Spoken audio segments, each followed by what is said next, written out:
Hey guys, Identity Theft here with another technical video. I was messing around with manual prop pitch controls trying to set up the prop pitch airbrake for the BF-109 and found some weird results that I didn't understand, so I did a bit of testing. And what I thought would be a quick 5-minute coding adventure became whatever this video is right now. Originally I wanted to be able to explain all the details of why props behaved in certain weird ways in-game, but the farther I went, the deeper the hole got, and at this point I think I've chased this wild goose long enough, so this is as far as I go. I did my best to be as concise as possible, but this video is probably going to be very long. While everything I say will be relevant and meaningful, most of the information is not critical, so at the end of each section, I've included the key takeaways, as well as a summary at the very end. Let's get started with a simplified explanation on how prop pitch works. Propellers work like small wings that generate thrust as they're spun in the air. Here, the blade is moving downwards and the plane is moving forwards, so the blade's motion through the air is shown by this vector at this instant. We can also imagine the blade held still while the air moves over it in the opposite direction. Airflow over the blade is what generates forces which propel the plane. The forward component of the force is the thrust, while the perpendicular component is the torque that the engine needs to overcome to turn the propeller. The amount of thrust and torque generated depends on the direction and magnitude of the airflow. In particular, the angle of attack is important, which is the angle the blade makes with the airflow. Depending on the conditions of flight, the direction of airflow will change, so changes in the blade pitch angle are required to maintain a reasonable angle of attack. If the propeller RPM increases, the vertical component of airflow would increase, requiring a smaller but finer pitch angle. If the aircraft accelerates to a higher speed, the horizontal component of airflow would increase, requiring a larger or coarser pitch angle. This is why fine pitch angles are used at takeoff and coarser pitch angles are used when cruising. If the pitch angle is set too high or too low, the suboptimal angle of attack would result in less thrust with either too much or too little torque, which causes problems since the engine operates most efficiently within a given range of ideal RPMs, and going outside that range can over-rev or underutilize the engine's power.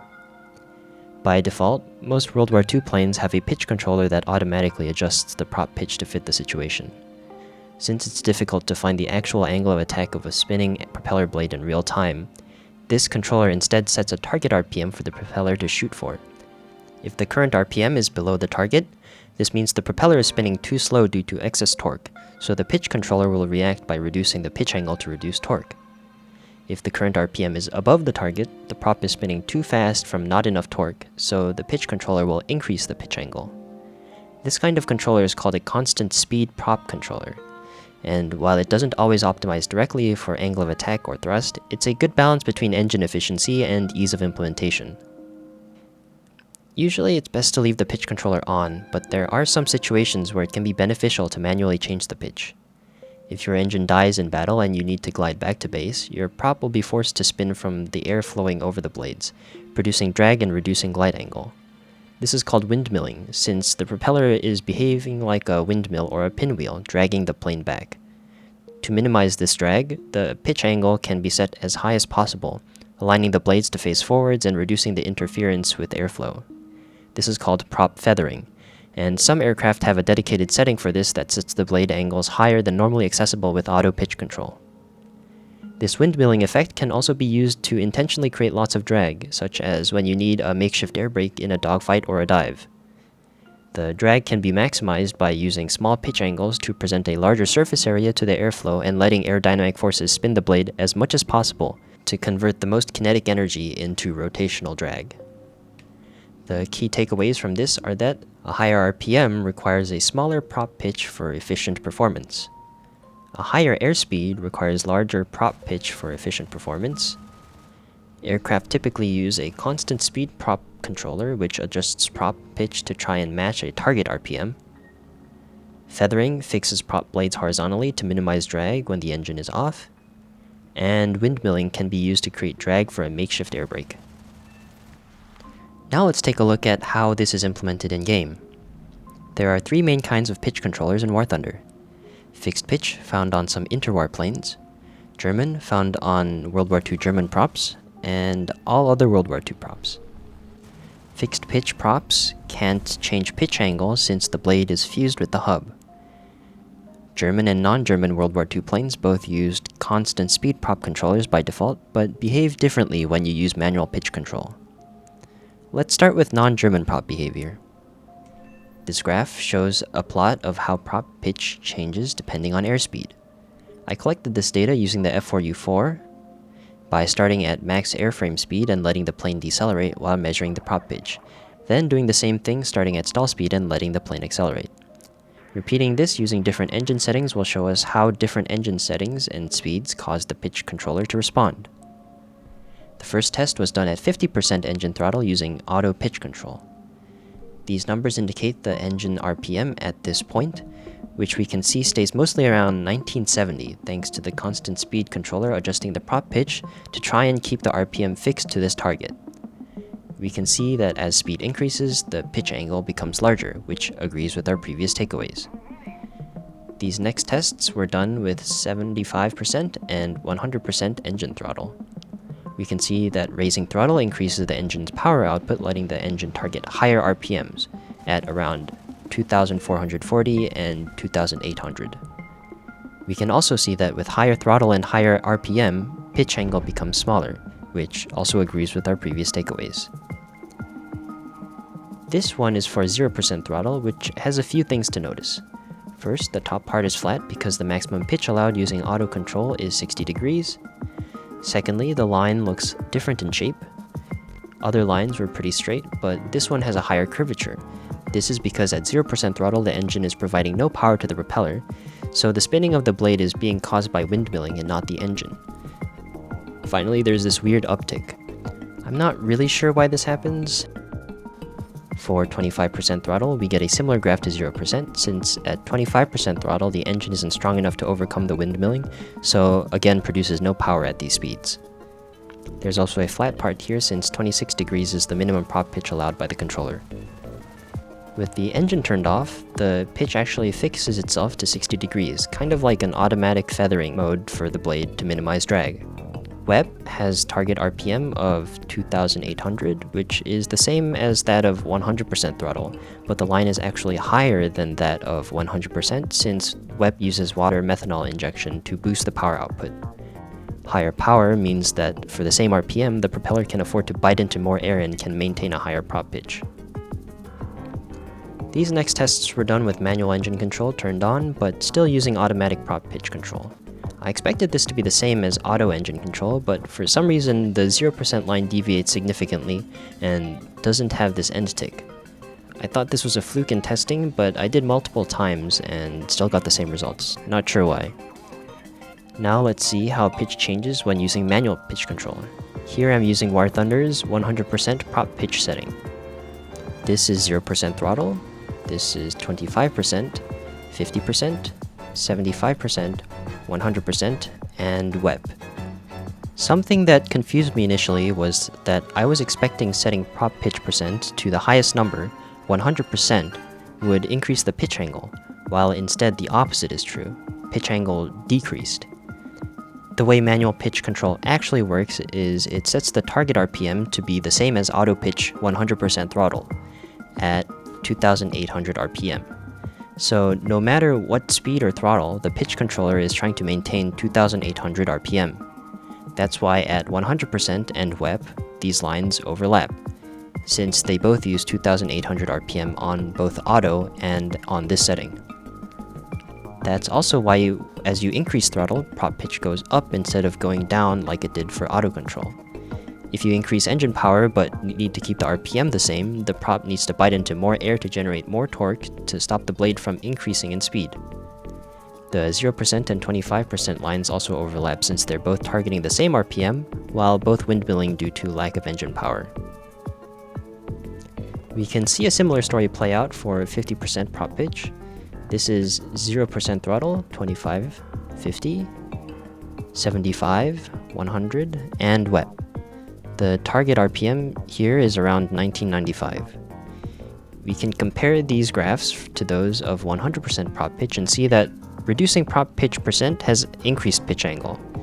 Because pitch percent is tied to target RPM and not pitch angle, pitch percent and pitch angle are actually inversely related. This is for 0% prop pitch at 0% throttle, 25% throttle, 50%, 75, 100, and wet. Target RPM seems to be 1200.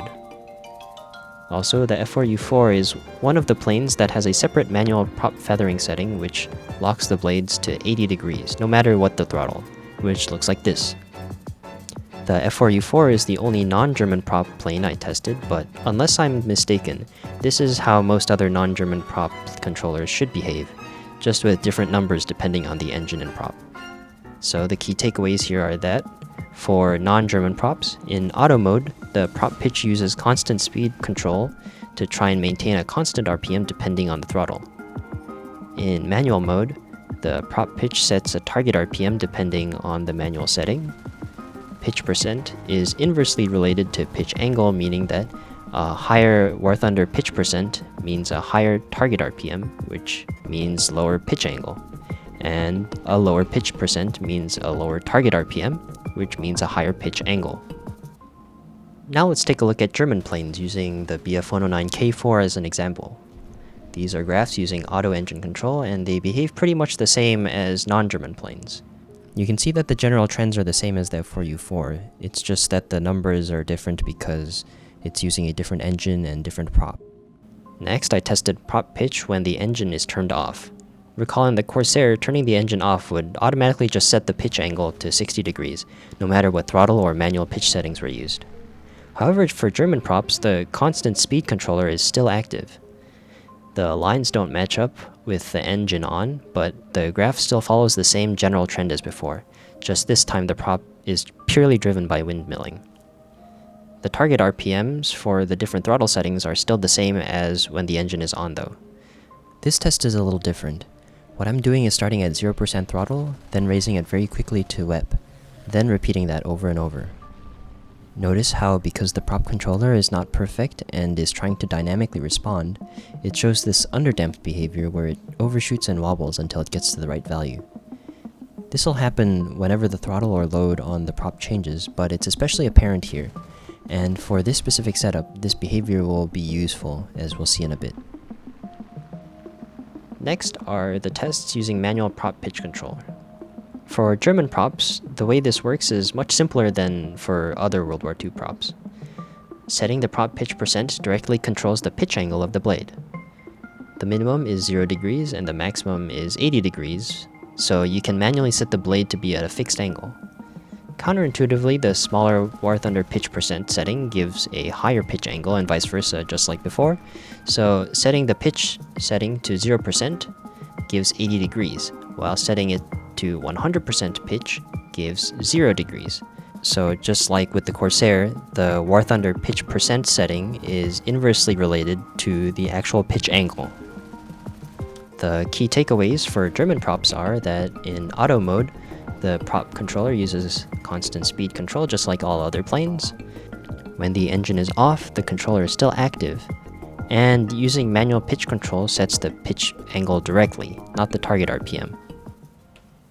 So now that we have a general understanding of how pitch controllers work in War Thunder, let's get into some of the weird things that I found while testing some specific aspects of manual pitch control. I wanted to know how big of an effect feathering actually had on drag reduction and if it was actually worth using. Non-German planes automatically set pitch to be a very high angle when engine is off, so I compared the normal off setting, which is typically around 60 degrees, to manual feathering, which is at 80 degrees.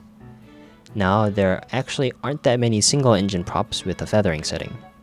Usually, feathering is a feature on multi-engine planes since if one engine goes out, having asymmetric windmilling can cause a lot of issues, like possibly spinning out of control. You can also manually set prop pitch to 80 degrees on most German props, even if they don't have a dedicated feathering setting. So I'll go through the results. The red line here is the default response from turning the engine off, and the pink is with feathering turned on, pitch angle 80 degrees. Weirdly, it seems that feathering doesn't actually help very much. More often than not, it actually seems to increase drag instead of decreasing it. The only clear exception I found was the P63, where feathering did actually reduce drag. For German props, turning the engine off still keeps the pitch controller on, so to compare, I manually adjusted the pitch angle to different settings. And it seems for the BF109K4 you get the least amount of drag at 65 degrees prop angle, or about 19% pitch percent. I would assume that this is a result of the way that Gaijin codes their props, as I doubt this would be the case in real life. Maybe when they set prop pitch, they were missing some offset based off of propeller dimensions, or maybe it's some problem with the way that they calculate thrust. Either way, feathering is generally not useful. While I doubt anyone was actually using this to begin with, I wouldn't bother starting, since non-German props automatically fix blades around 60% when the engine is off, which is as good as it's gonna get, if not better than the dedicated feathering setting. If you're using a German prop, however, it is worth manually setting the pitch to around 65 degrees or 19%, since they don't automatically fix the blades forward when the engine is off. Next, I wanted to see how effective windmilling is as an air brake. I've heard a lot of people using the German Prop Airbrake, and I wanted to see if it was actually worth setting up. A quick recap on how to actually set up the standard Prop Airbrake. Go to Aircraft Controls and select the Full Reel Controls tab to set up 3 keybinds. Engine Controls Mode to turn on manual engine control, Toggle Auto Prop Pitch to turn on manual prop pitch controller, and Propeller Pitch, increase and decrease value to adjust prop pitch, though you just need increase value if you plan on only using pitch control for an air brake. Make sure it's on relative controls. Of these keybinds, only Toggle Auto Prop Pitch needs to be readily accessible since it's the button you'll be using in a dogfight. The other keybinds are just there to set it up, so they can go wherever you want. Once you're done, switch back to Mouse Aim tab. To set up at the start of a match, all you need to do is turn on manual engine controls, and then hold the increase prop pitch for a second or so. It will say manual propeller pitch control is unavailable as auto mode is enabled. Your prop will stay in normal auto mode for now, but the game will remember that you've adjusted prop pitch to 100% for when you next activate manual pitch. Finally, when you want to use it in battle, lower your throttle to 0% and hit Toggle Auto Prop Pitch to turn on manual pitch mode. Because we've preset our manual prop pitch to 100%, the propeller will immediately set itself to 0 degrees pitch and produce large amounts of windmilling drag. To turn it off, just hit Toggle Auto Prop Pitch again, and you'll be back to flying normal. This works especially well on the BF109 since you can manually set pitch angle to 0 degrees, creating the maximum dragging surface area. You can also do this with other German props, but the effect is a bit different and you have to be a bit more careful, as we'll see in a bit.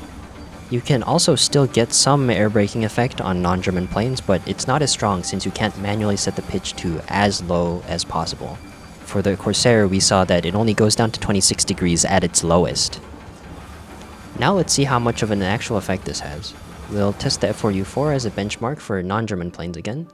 I'm plotting the total drag of the aircraft in relation to indicated airspeed in kph. Automech here means that the pitch controller is still on, but I'm using manual engine controls just to keep the radiator fixed. The red line is just normal auto settings at 0% throttle.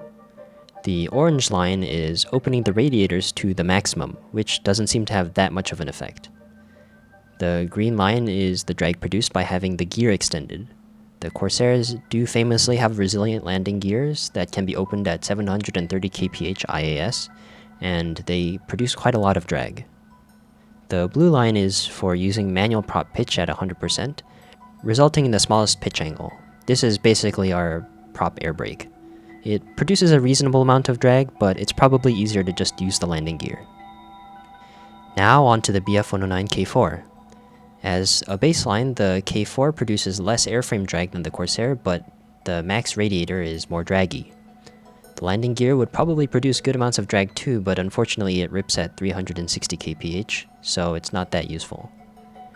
Before we test with manual prop pitch, let's see how much drag we can get just with the default automatic pitch controls. To do this, we want to achieve as low of a pitch angle as possible to maximize the windmilling effect.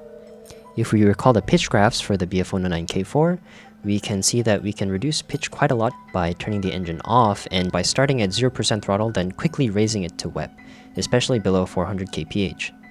If we plot how much drag is produced with these settings, we can see that just using engine off WEP is a bit of a mixed bag, but if we start at 0% and punch the throttle, the resulting drag from the overshoot is actually really high.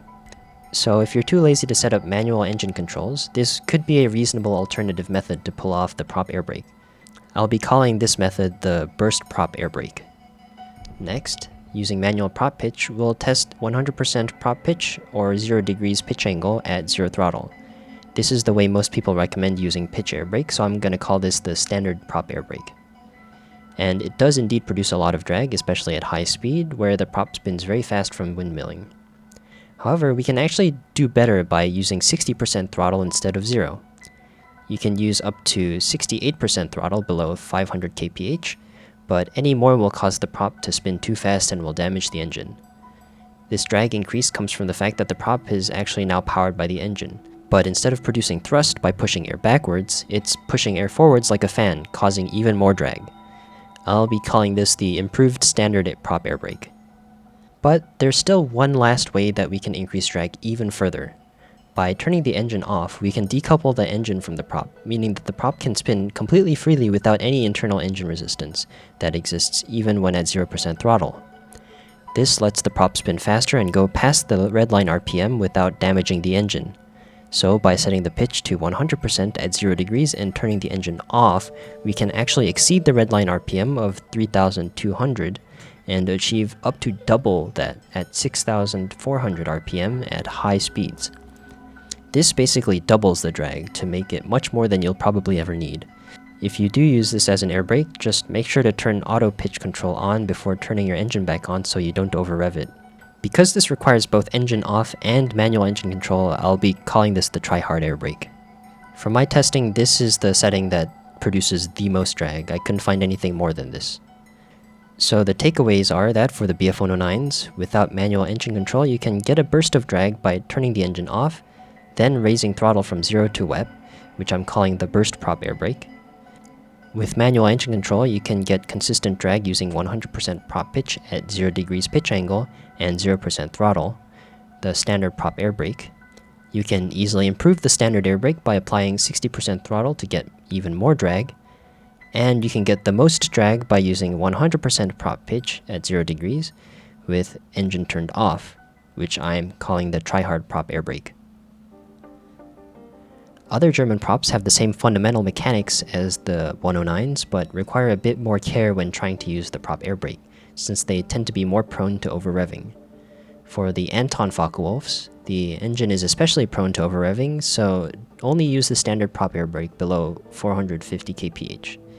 The try-hard airbrake actually produces less drag than the standard airbrake, but at least it's usable at all speeds. The burst airbrake is actually worse than just leaving your plane on idle. For the Doras, the plane can go a bit faster with the standard airbrake, but don't push it over 500 kph. The try-hard airbrake behaves the same as the Antons, but the burst airbrake is slightly more useful than before. The Tallinn 52H is similar to the Doras, but the burst airbrake is more useful, especially between 400 and 600 kph. It's also worth noting that over-revving becomes more of an issue at higher altitudes, where the air is thinner. So if you do use the standard airbrake, try to use it very carefully. If you get the warning max engine RPM, then just disable the airbrake. It'll save your engine from dying. So, how useful is the prop airbrake in an actual battle? I'd say it's only really worth using on the BF109 since you don't have to worry about at what airspeed to deploy it at. I also wanted to see how the burst airbrake would work in-game with the 109, and it's decent, it works okay, but I'd still recommend setting up the standard airbrake since it's easier to execute and much better. Being in a dogfight, remembering to stay below 500 kph, then performing 3 actions quickly in a row is doable but not ideal. The only use case is if you haven't set up manual pitch control, but I highly doubt that someone who isn't invested enough to set up manual pitch control is going to remember how to use the burst airbrake, let alone find the right situation to execute it. So after all of that, what actually useful information did we learn? That feathering is actually not that useful since it usually doesn't reduce drag and it can actually increase drag. If you want to reduce drag for gliding, then turn your engine off on non-German props, or set the prop pitch to 20% at 65 degrees in German props. that there are multiple ways of using prop pitch air brakes on the 109, both with and without manual engine control, but it's easiest to just use the improved standard prop air brake. That you can use prop air brakes on other German props, but they perform worse, are only safe under 450 kph, and usually aren't worth doing. And that you can also use it on non-German props, but you don't get as much drag out of it. Did it really require this long and this in-depth of a video to explain all of that?